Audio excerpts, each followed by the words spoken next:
지난주에 우리가 에스라 1장에서 5장까지 읽으면서 봄이 오는 소리를 들었다면 이제는 봄을 볼 때가 되지 않았을까요? 듣는 것도 참 좋은 거지만 듣는 것보다 듣기를 통해서 결국 봐야 되지 않겠냐 이 말입니다. 포로 70년을 마치고 돌아왔지만 하나님 백성으로 정체성 회복하는 일이 참 어렵구나라는 것을 성전 건축하는 과정을 통해서 이 에스라 전반부는 보여주고 있어요. 물론 여러분 성전만 짓는다고 다 끝나는 건 아니겠지만 1차로 돌아온 스룹바벨과 그 사람들은 고레스 왕이 성전 지으라고 보냈으니까 성전을 지어야 됐고요. 그 성전 짓는 과정 가운데 자신들이 누구인지를 다시 한번 확인하게 되는 거니까 정말 중요한 거였어요. 그런데 이게 방해를 받아가지고 16년 동안 멈춰 있었죠.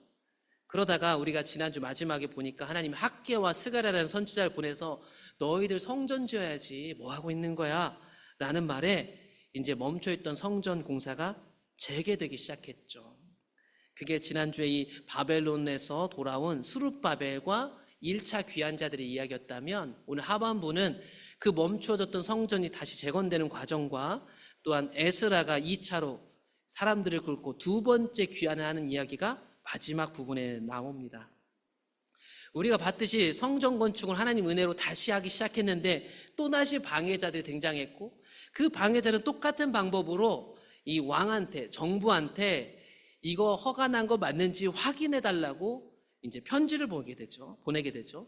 그 방해자들의 고발장 때문에 이 제국의 왕이었던 다리오 왕이 신하들을 시켜가지고 야 너희들 문서함을 다 두져가지고 진짜 이렇게 고레스 왕 때에 건축하라고 성전 건축하라고 보내준 거 맞는지 확인해라 이런 작업이 벌어집니다. 이런 가운데에서 결국 두루발이 한 문서를 발견하게 되었으니 그 문서에 보니까 진짜로 이 성전을 짓는 돌아온 유다 백성들이 얘기한 것처럼 고레스 왕 원년에 이 조서를 내려가지고 이 성전 곧 제사 드리는 처소를 건축한 겁니다. 게다가 이 성전 건축하는 데는 돈이 많이 들 텐데 이 돈을 왕궁에서 대기로 약속까지 돼 있었던 거예요. 그러니까 엄청난 일이 벌어진 겁니다. 이게 사실이었던 거예요. 이것 때문에 이제 성전을 다시 건축할 수 있게 되었는데 이것으로 인해 성전 건축하는 현장이 어떻게 나타났는가? 6장에 보시면 방해자들이 사라지게 됩니다. 법적으로 제국의 왕이 명령을 내려가지고 왕명으로 방해자들이 방해를 못하도록 너희들 저 예루살렘 가까이는 가지 마라 이렇게 명령이 내립니다. 그 방해자들이 누구였냐면 유브라데강 건너편에 살고 있었던 사람들이었어요. 이 사람들이 건너가지 못하게 했고 이제 이들의 성전 공사를 절대로 막지 말라고 왕명이 내려졌습니다. 게다가 앞에 문서를 보니까 이 비용도 왕이 내기로 했기 때문에 이 다리오 왕이 내줘야 되는 거죠. 이걸 어떻게 충당하기로 하냐면 이 방해자들이 사는 곳에서 세금을 걷어가지고 그걸로 성전 짓게끔 해줍니다. 그래서 1번으로는 방해 공작 금지, 2번으로 또 조서를 내려가지고 너희들 유브라데강 건너편 너희들 세금 걷어가지고 그 중에서 일부를 이 성전 공사하는 경비를 되게끔 해라 이렇게 해가지고 건축이 됩니다. 게다가 이 건축 과정에서 누가 지휘를 해주셨냐면 하나님이 지휘해 주셨어요. 그럼 어떻게 할 수 있냐면 6장 14절에 가보면 유다 사람들의 장로들이 선지자 학개, 선지자 스가랴의 권면을 따랐다. 이 사람들은 누구예요? 선지자로서 하나님이 말씀하셔가지고 다시 성전 16년 만에 지어지도록 하나님의 알람시기 역할을 했던 사람입니다. 이 사람들이 이 성전 건축 현장에 같이 있어가지고 계속 하나님의 뜻을 전한 거죠. 그러니까 이 사람들이 이제 돈도 생기고 방해자도 없으니까 우리 마음대로 지은 게 아니고 하나님의 인도를 따라가지고 성전을 지었더니 이것이 다 잘 되었더라. 그래서 성전이 지어졌습니다. 그 성전 지어진 기간이 나오는데 기한이 언제 다 지어졌냐면 다리오 왕 제6년에 성전 공사가 끝났습니다 라고 알려줘요. 그럼 다리오 왕 제6년이 뭘까 막 머리 아플 수 있는데 일단 성경만을 보신다면 앞에 4장에서 중단됐을 때가 언제인지가 나와요. 성전 공사가 16년 동안 중단되어 있었는데 언제까지 중단되어 있었냐면 다리오 왕이 다스릴 때 제2년도까지. 그러니까 여기까지 빼보면 4년이죠. 중간에 편지 오가는 과정이 있었다 이렇게 하고 방해 과정을 빼더라도요 4년도 안 걸렸어요. 그리고 16년 동안 지금은 때가 아닌가 보다 했잖아요. 아니었다니까요. 4년 만에 이 방해자들 다 물리치고 성전이 완성됐습니다. 이제 성전이 완성했으니까 이 성전 앞에서 하나님이 이 성전으로 들어오시기를 바라는 마음으로 서야 됐어요. 왜냐하면 이 성전에 하나님이 계셔야지 건물만 있다고 아무 의미가 없는 거잖아요. 이 성전에 거하실 하나님 앞에 완공심사를 받는 심정으로 이 백성들이 서게 되는 겁니다. 그게 봉헌식이에요. 봉헌식. 이스라엘 자손과 제사장들과 레위 사람들과 기타 사로잡혔던 자의 자손, 즉 포로로 끌려갔다가 돌아온 사람들이 하나님의 성전 앞에 섰습니다. 성전은 이들의 정체성 회복이라고 말씀드렸잖아요. 그러니까 성전이 잘 지어졌다면 정체성 회복된 이들에게 하나님이 임재하실 거 아니에요. 하나님이 이제 우리 가운데 이 성전으로 임하실 것이라는 믿음이 있는 사람들이 뭘 할까요? 자신을 깨끗하게 합니다. 그래서 성전 봉헌식 앞에 이들이 하는 게 뭐예요? 이스라엘 전체를 위해 죄를 없게 하는 제사를 드려요. 이게 이제 앞에 성경에 레위기랑 출애굽기에 나오는 내용들인데요. 그러니까 이 제사식은 뭐냐면요, 70년 동안에 캐캐 묵은 죄악들이 있어요. 깨닫고 한 죄, 모르고 한 죄. 이제 하나님이 이 성전 가운데 임하시니까요, 이 사람들이 이 죄를 깨끗이 씻어내기 위한 속죄 제사가 필요했던 거예요. 그러니까 이 성전을 지으면 하나님이 오신다는 믿음이 없으면 이런 제사 안 지내죠. 흥청망청 먹고 마시고 끝냈겠죠.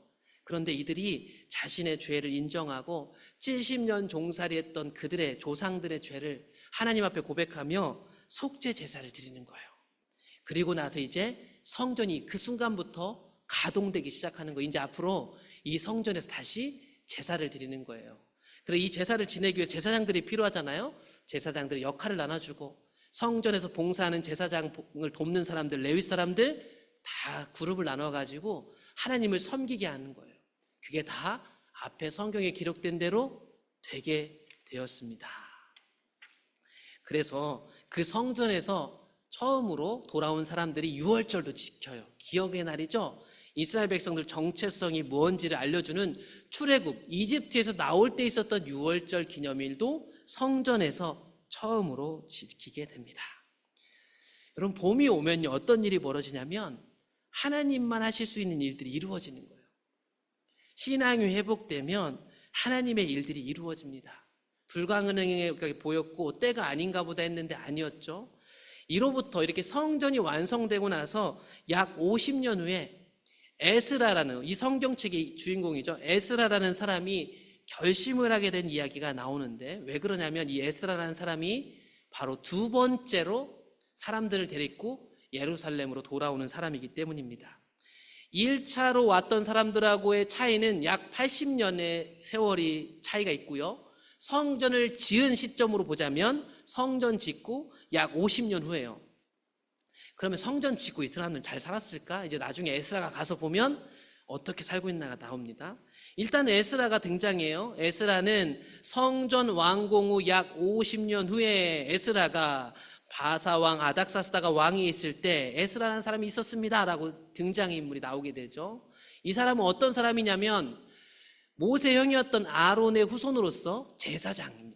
제사장 가문의 사람은 제사를 집례하는 제사장이 자연스럽게 돼요. 그래서 제사장이고, 또 특징이 뭐냐면 이 사람은 모세의 율법을 잘 아는 사람이었어요. 그러니까 성경 말씀을 잘 압니다. 여러분, 법조문을 단순히 외우는 게 아니라 하나님 말씀을 통해서 하나님의 뜻을 잘 알고 그것을 가르칠 수 있는 학자였다. 게다가 여기서 끝나지 않고 하나님이 도와주셔가지고 이 에스라가 이 바사왕, 이 아닥사스다에게 어떤 취급을 받았냐면 내가 말하는 것을 다 얻을 수 있는 사람이었어요. 제국의 왕한테 신임을 얻어가지고 그 사람한테 이거 해주세요 하면 다 해주는 위치에 있었던 사람이 에스라였다. 그런 에스라가 어떤 결심을 했냐면 오늘 읽은 것처럼 하나님 말씀을 이스라엘에게 가르쳐야겠다. 이 결심 때문에 2차 귀환이 이루어집니다. 이제 뒤에 가보면 구체적으로 2차 귀환 과정이 나오는데 이 2차 귀환 과정에 가장 중요한 게 이 에스라의 결심이었어요. 왜냐하면 에스라는 왕한테 구하면 다 받을 수 있는 사람이었기 때문에. 그래서 뒤에 가보면 왕이 이걸 명령하거든요. 그런데 그냥 명령할 일은 없죠. 아마 에스라 때문에 이 명령이 떨어졌을 거예요. 그래서 7장 11절에 가보면 왕이요 에스라한테 명령을 내립니다. 어명이요 하고 내리는 거예요. 학자요 제사장인 에스라에게 아닥사스다 왕이 내린 어명 문서는 이렇습니다 하고 문서가 나와요. 이런 문서가 내려진 건 앞서도 말씀드렸지만 7장 6절에서 이 에스라가 왕한테 요청하면 왕이 다 들어준 걸 보면 아마 뒤에 더 읽어보시면 알겠지만 이런 조서가 내려진 배경에는 에스라와 아주 밀접한 관련이 있을 것입니다. 그 조서를 읽어보면 이런 조서입니다. 에스라한테 왕이 이렇게 얘기를 합니다. 우리나라에 있는 이 아닥사스다 왕이 다스리는 이 제국 안에 하나님 백성들 그리고 그 백성들을 위해 제사하는 제사장들 봉사자 레위 사람들 중에 예루살렘으로 올라갈 뜻이 있는 사람이라면 너가 데리고 갈 수 있다. 이런 명령이 내려지게 됩니다. 귀환의 목적은 무엇인가? 여기 서류에 다 나와 있겠죠. 너는 왕에게입니다. 네 손에 있는 내 하나님의 율법을 따라 유다와 예루살렘의 형편을 살피기 위하여 왕과 7 자문관의 보냄을 받은 것이다. 왕 내가 신하 7명하고 상의를 해서 너를 보내는데 왜 보내는가? 하나님 말씀을 따라서 저기 돌아간 유다 백성들이 살고 있는지 확인하라. 그래서 쉬운 성경을 보면 이렇게 써 있어요.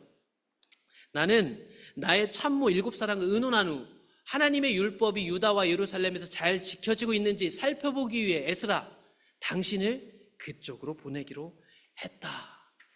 여러분 참 신기한 일이 벌어진 거예요. 왜 이렇게까지 아닥사스다 왕은 하는가? 아닥사스다 왕이 이렇게 얘기를 해요. 무릇 하늘의 하나님의 성전을 위하여 하늘의 하나님이 명령하신 것은 조심해서 다 지켜야 된다. 그렇게 하지 않으면 마치 내게 진노가 내릴 것 같은 믿음을 아닥사스다 왕이 갖고 있어요. 어찌하여 하나님의 진노가 나와 우리나라 왕자들의 나라에 임하게 할 것인가? 여러분 아닥사스다 왕이 이런 믿음은 다 어디서 왔을까요? 앞에서부터 읽어보면요 이 아닥사스다 왕에게 에스라가 달라는 건 다 줄 정도였다면요 이런 영향을 끼칠 수 있는 사람은요 에스라밖에 없어요.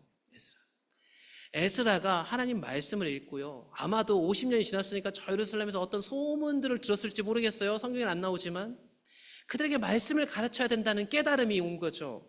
이게 에스라의 사명이었어요. 그 사명을 위해서 이 일들이 진행되고 있었던 거예요. 그러니 에스라는 사명자예요.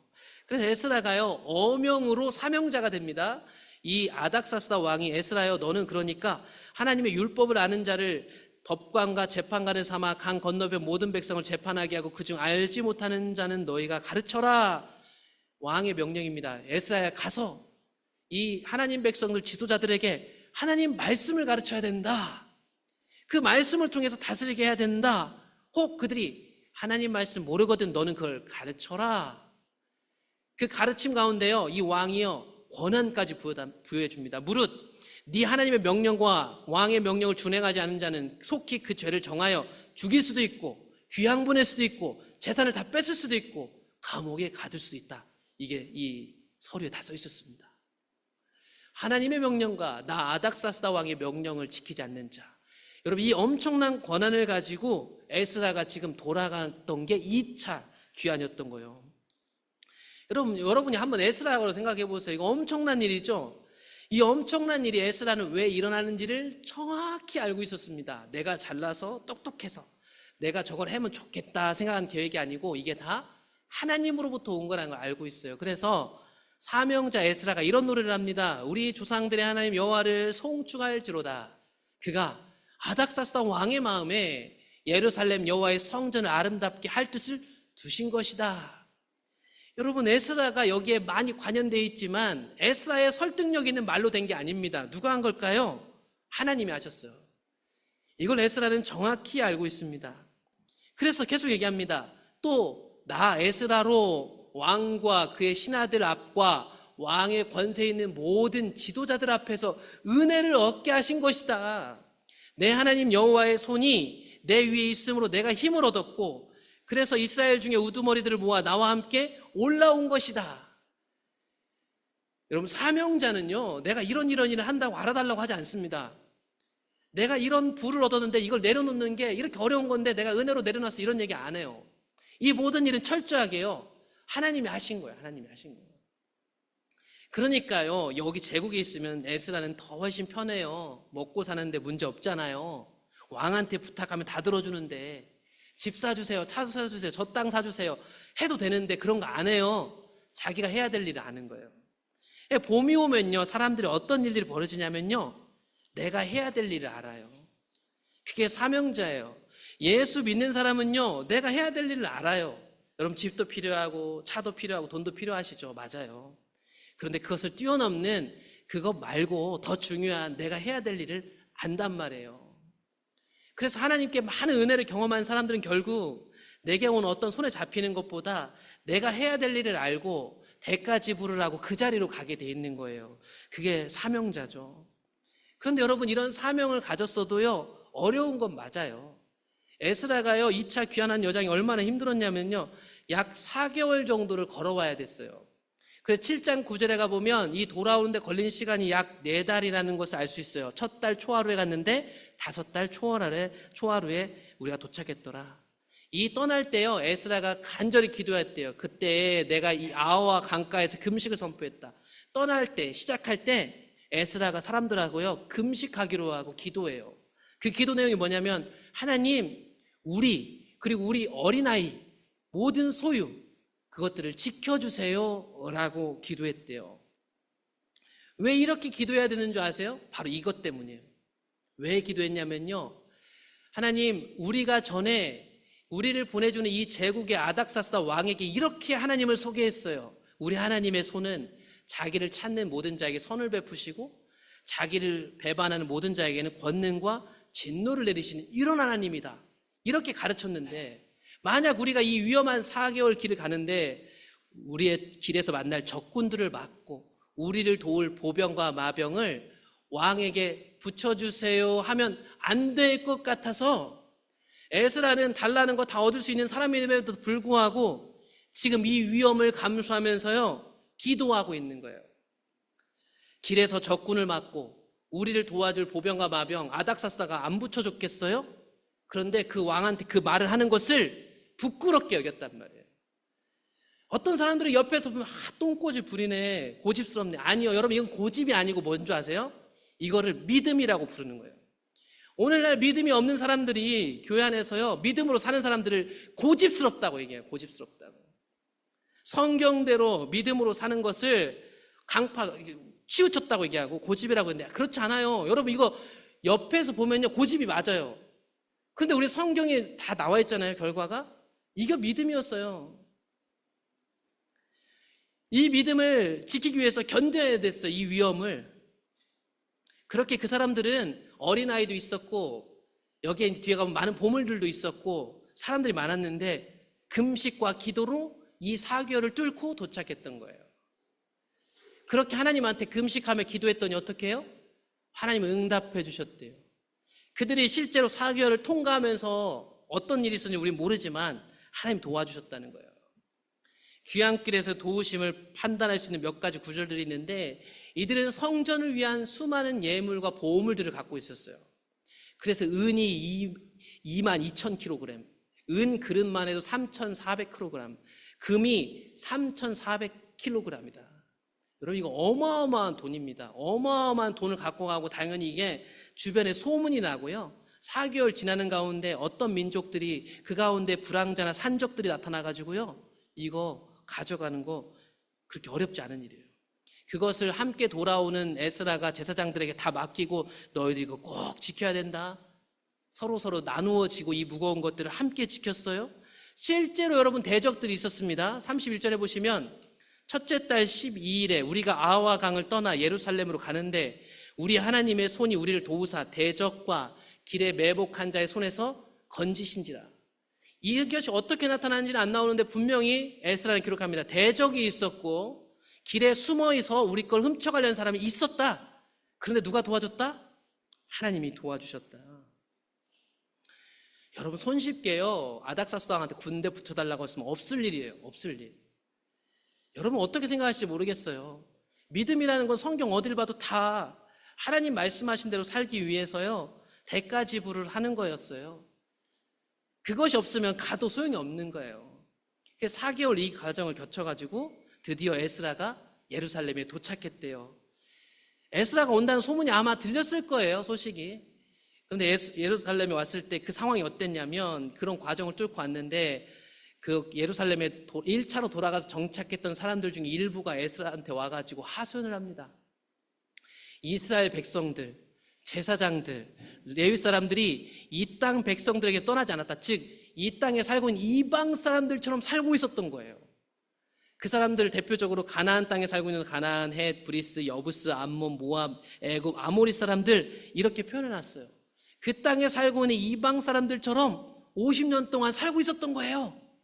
그래서 그들하고 똑같이 가증한 일을 행하고 있었던 거예요.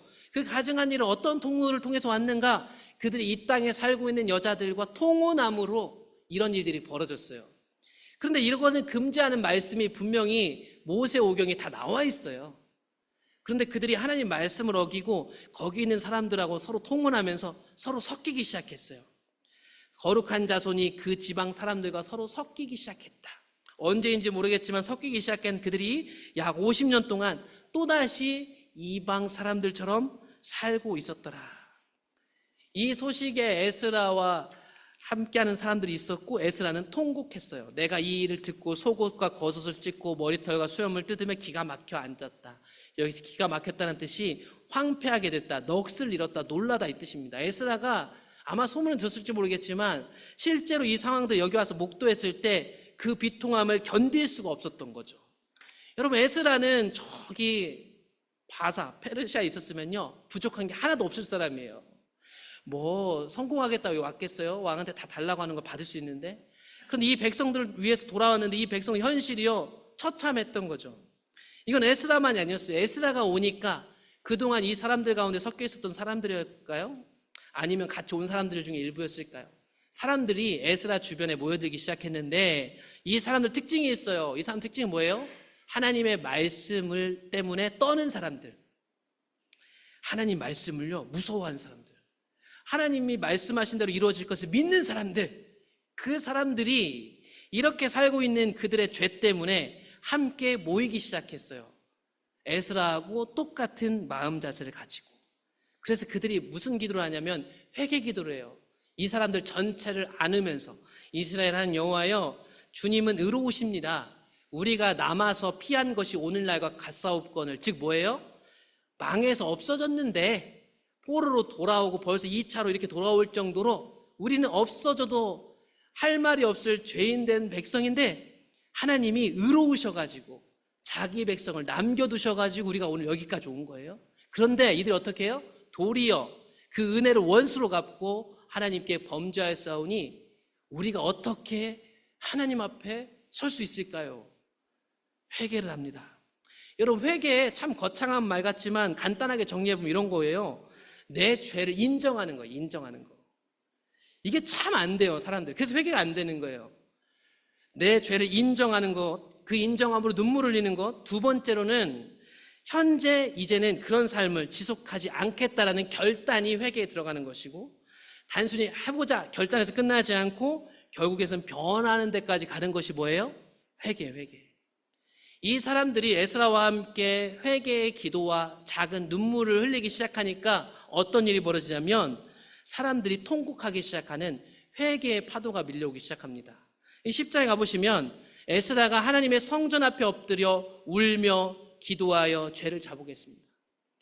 사람들이 그 성전을 주목하고 지나가니까 50년 그렇게 살아도 성전을 자주 드나들었겠죠. 그런데 거기에 에스라와 함께하는 사람들이 막 울고 있는 거예요. 그들의 기도 소리가 들려오는 거죠. 그 기도와 회개 때문에 많은 백성들이 함께 울기 시작했어요. 성경이 얘기합니다. 큰 무리다. 적은 사람 몇 사람이 회개하고 마음을 돌이키니까 사람들이 회개하더라. 여러분, 이런 회개는요 여기만 있는 게 아니라 과거 우리 한국에도 있었어요. 1907년에 평양 대부흥 사건 대충 들어보셔서 다 알 거예요. 이때 대부흥이 회개의 바람이 부는데 먼저 도화선 역할을 했던 사람이 누구냐면 길선주라는 목사님이었어요.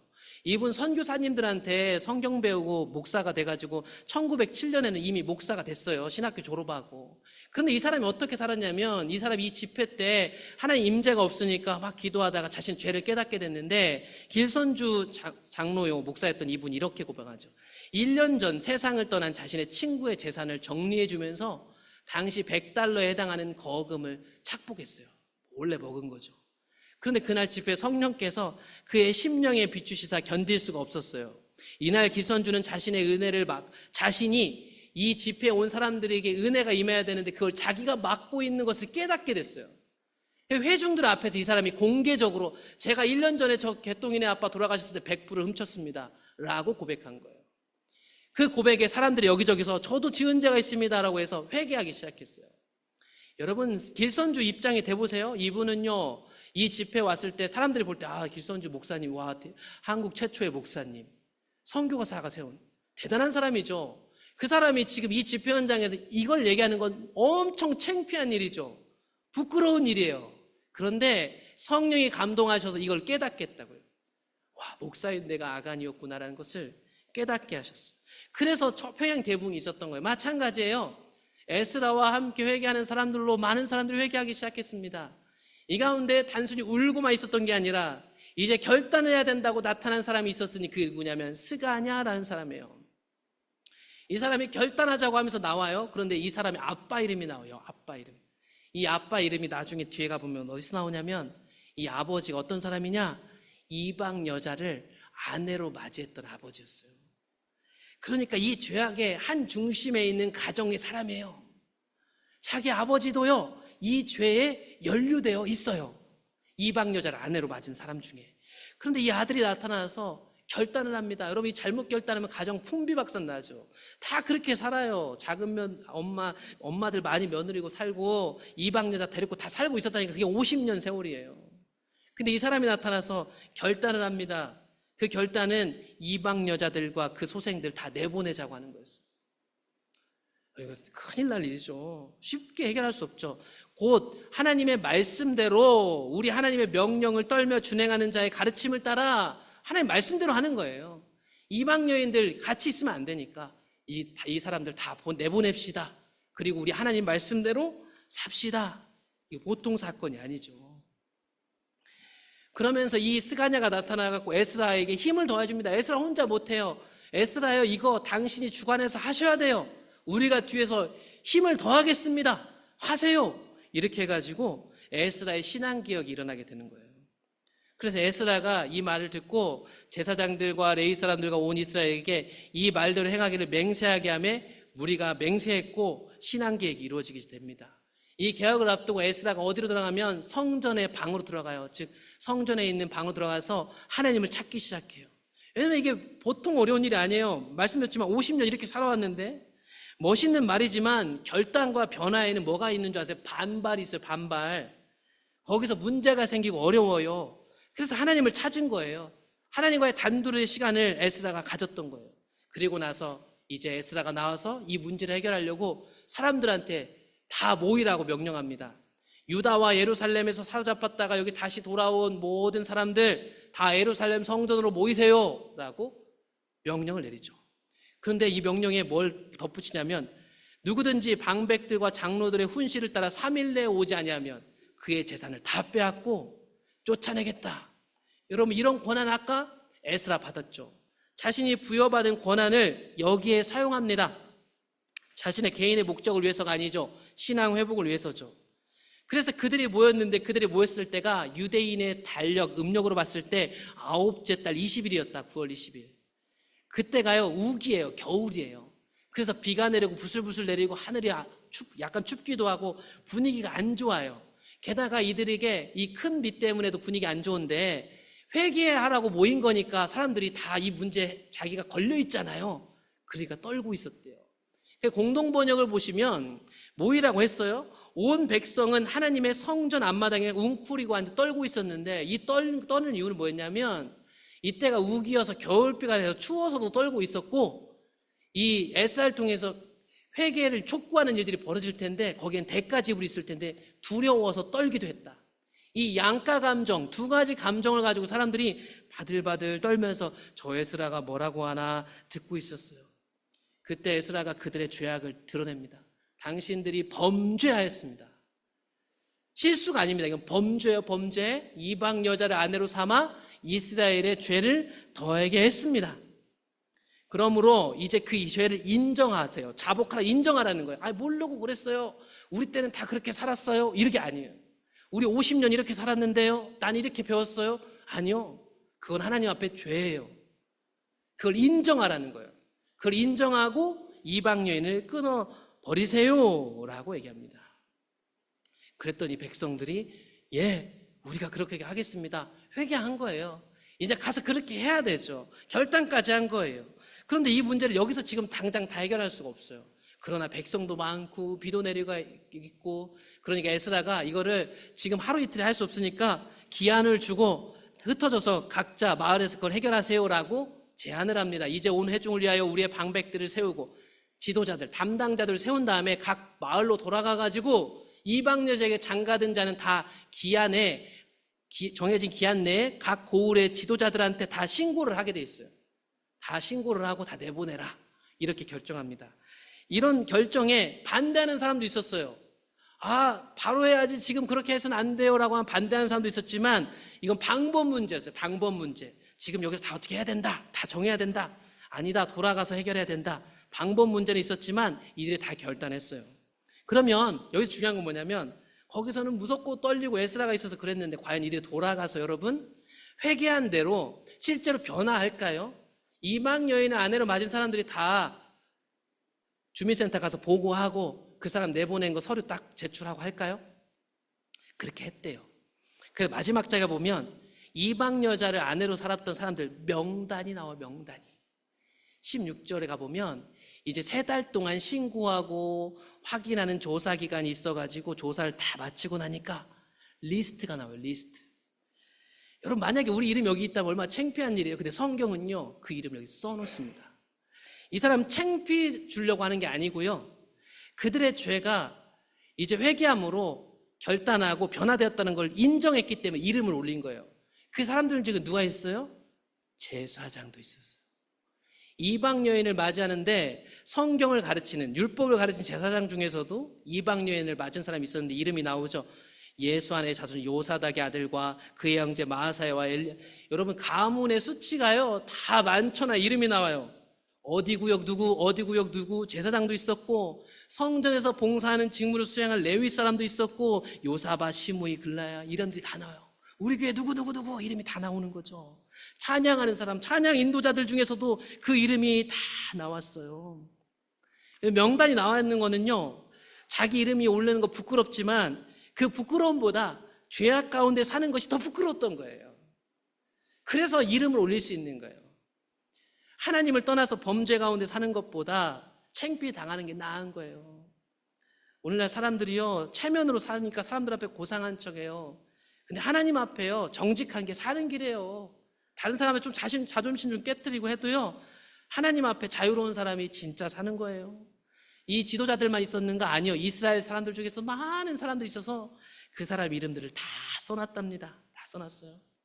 그동안 감추고 숨겼던 삶, 묵인하고 방조했던 삶, 그 사람들의 이름을 싹 기록해줬다는 건 그 사람들은 다 회개하고 이방 여자들을 다 내보내기로 결단했다는 것이죠. 이것이 이스라엘의 봄이 왔다라는 증거죠. 오늘 말씀을 정리합니다. 여러분, 봄이 오면요, 꽃이 펴요. 그 꽃은 뭘까요? 그리고 그 꽃이 진 자리에 열매가 맺을 텐데 그 열매는 뭘까요? 오늘 읽었던 말씀들 하나씩 좀 생각해 보신다면, 봄이 오면요, 사명이 회복돼요. 그래서 성전이 지어지는 거예요. 내가 해야 될 일을 알아요. 사람들이요, 시켜서 하는 게 아니에요. 봄이 오면, 성령이 오시면 내가 어떤 자세로 어떤 일을 감당해야 되는지를 알고 그 속에서 하나님을 경험하는 거예요.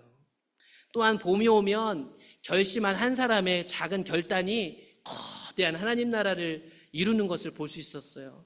또한 봄이 오면요, 말씀대로 사는 자들, 말씀대로 믿는 자들에게 그 말씀대로 행해 주시는 하나님을 경험하는 일들이 일어나는 거예요. 오늘날 말씀대로 살려고 몸부림친 사람이 옛날 신앙하네, 과격하네, 그런 말 하지 마세요. 그 사람은 그 믿음을 갖고 하나님을 경험하고 살고 있는 거예요. 오늘날 그걸 경험하지 못하는 사람들이 교회에 많아지니까 교회에 믿음의 말은 없고 인본주의 말만 가득한 거예요. 봄이 오면요, 숨어 있었던 신실한 성도들도 나타나 거룩한 무리를 이루어 변화를 만들었는데 힘을 더하더라. 봄이 오면요, 우리 가운데 숨겨져 있던 죄악이 드러나더라. 봄이 오면요, 그 죄악을 내버려 두지 않고 하나님 앞에 나아가 인정하고 회개하더라. 거기서 끝나지 않고 어떠한 대가를 지불하고 창피를 당하더라도 변화를 위해서 나아가더라. 그게 봄이 오면 일어났던 일들이에요. 이스라엘 백성들 보면요, 꺼질 듯 꺼지지 않는 이 하나님의 백성들, 그리고 우리는 화려한 꽃보다는 풀꽃에 가까워요. 그러나 이 풀꽃에 대해서 나태주라는 시인이 이런 풀꽃시를 써놨어요. 풀꽃입니다. 시 제목이 자세히 보아야 예쁘다, 오래 보아야 사랑스럽다, 풀꽃 너도 그렇다. 하나님 백성들이 그렇더라고요. 자세히 봐야 예쁘고 다 죽은 것 같은데 살아있고 오래 볼수록 사랑스럽고, 그리고 우리가 그렇대요. 이런 존재래요. 하나님 백성들은 잘 안 보이지만 자세히 보면 그 진가를 알 수 있는 풀꽃 같은 특징을 가졌습니다. 오래 두고 볼수록 더 좋은 사람이고 능력 있다는 걸 깨닫는 사람들, 그게 하나님 백성들의 정체성이었어요. 그 안에 가득하나 그 사랑으로 하나님의 사랑이 밖으로까지 나눠지는 풀꽃 같은 인생, 그게 우리 인생 아닐까.